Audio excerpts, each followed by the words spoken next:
일반적으로 한의사 면허증을 가진 사람들의 한약 처방은 비슷하다고 생각할 수 있는데요. 그렇지 않거든요. 한약 처방은 마치 도공이 도자기를 빚는 것과 같다고 볼 수가 있어요. 겉으로 보기에는 똑같은 도자기로 보일 수가 있겠지만은 도공이 얼마나 숙련된 기술과 경험을 가지고 있느냐에 따라서 도자기 질이 많이 달라지잖아요. 그것처럼 한약 처방도 한의사의 기술이라던가 연구 성과라던가 임상 경험에 따라서 효과 차이가 많이 큽니다. 안녕하세요. 몸한의원 네트워크 세종점 대표원장 김대환입니다. 어렸을 때부터 좀 이 사회에 도움이 되고 싶다 이런 생각이 좀 많이 들었었던 것 같습니다. 한의사가 되고자 했을 때도 그런 생각이 좀 있었던 것 같거든요. 제가 한 7, 8년 전에 읽었던 책이 있었는데요. 그 책 내용이 종합병원 내과 과장님이셨던 분이 위암에 걸리면서 자기 자신의 제자들에게 수술도 받고 치료받으면서 느꼈던 감정과 소외 같은 게 적혀 있었던 그런 책이 있었어요. 그 책에 보면은 이제 환자의 심정이 되어 보니까 불안하기도 하고 작아지기도 하고 생명의 소중함을 느끼기도 하고 그런 과정들이 기록되어 있는 그런 책이었거든요. 그러면서 마지막에는 그 과장님이 수술을 잘 마치게 되고 위암이 걸리다 보니까 종합병원을 퇴직을 하고 시골 의원에서 봉사진료를 하면서 어떤 느낌을 적어놨었는데요.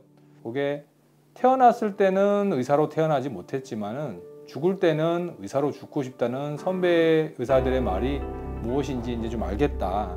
그런 소감이 적혀 있었던 게 있었습니다. 그 책을 읽기 전 어느 시점부터도 그렇고 그 책을 읽고 나서도 그렇고요. 의료인으로서 사회에 도움이 좀 될 수 있는 그런 사람이 되고 싶다는 생각을 많이 하게 됐었던 것 같거든요. 아마 그게 제 인생 철학이라고 좀 하면 할 수 있을 것 같습니다. 네. 예, 한약 처방학이라고 할 수 있습니다. 일반적으로 한의사 면허증을 가진 사람들의 한약 처방은 비슷하다고 생각할 수 있는데요. 그렇지 않거든요. 한약 처방은 마치 도공이 도자기를 빚는 것과 같다고 볼 수가 있어요. 겉으로 보기에는 똑같은 도자기로 보일 수가 있겠지만은 도공이 얼마나 숙련된 기술과 경험을 가지고 있느냐에 따라서 도자기 질이 많이 달라지잖아요. 그것처럼 한약 처방도 한의사의 기술이라던가 연구 성과라던가 임상 경험에 따라서 효과 차이가 많이 큽니다.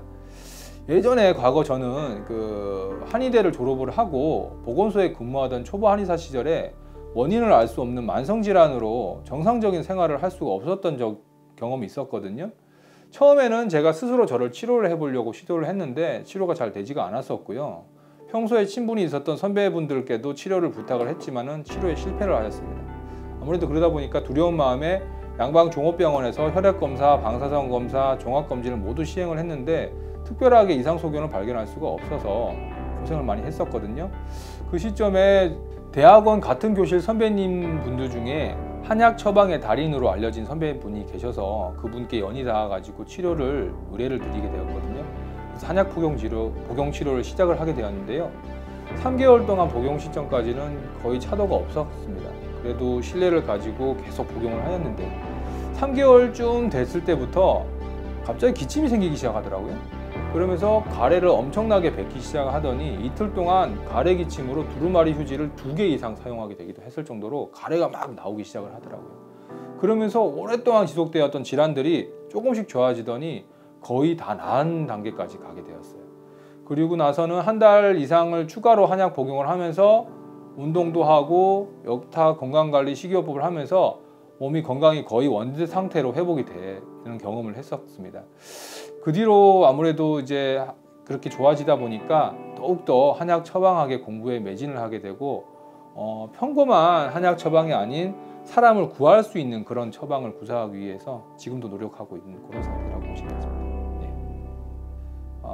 처음 누군가에게 커피를 사주는 게 처음이라고 했었던 우울증을 앓던 고등학생 친구가 있었고요. 자살 시도까지 했었던 그런 친구였는데 그런 친구도 있었고 저를 보고서 한의사가 되고 싶다고 한의대 입시 공부를 시작했던 고등학생, 여고생 아이도 있었습니다.